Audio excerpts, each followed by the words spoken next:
তারপর কলকাতা এবং মুর্শিদাবাদ, ওইখানে প্রতিদিনই ড্রাই ওয়েদার, ওখানে কোনো বৃষ্টিপাতের সম্ভাবনা নেই এবং প্রত্যেক দিনই হিট ওয়েভের সম্ভাবনা আছে, সতর্কবার্তা দেওয়া হয়েছে। আর এরপরে আসা যাক পশ্চিমের জেলাগুলো। পশ্চিমের জেলাগুলোর অবস্থাটা খুবই খারাপ। একটা হচ্ছে প্রতিদিনই ড্রাই, কোনো বৃষ্টিপাত নেই পশ্চিমের জেলাগুলোতে। হ্যাঁ, এক্সেপ্ট এক্সেপ্ট পুরুলিয়াতে আপনার ডে 5 মানে 23 তারিখে হালকা বৃষ্টিপাতের একটা সম্ভাবনা আছে। ঝাড়গ্রামে 22-23 হালকা বৃষ্টিপাতের সম্ভাবনা আছে। ওয়েস্ট মেদিনীপুরও আপনার হালকা বৃষ্টিপাতের সম্ভাবনা আছে 22 এবং 23 তারিখে।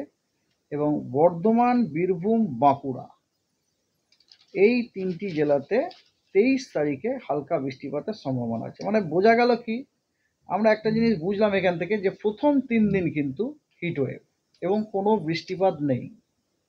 চতুর্থ এবং পঞ্চম দিনে কিছু কিছু জেলাতে কিছু কিছু জায়গায় আপনার হালকা বৃষ্টিপাতের সম্ভাবনা আছে।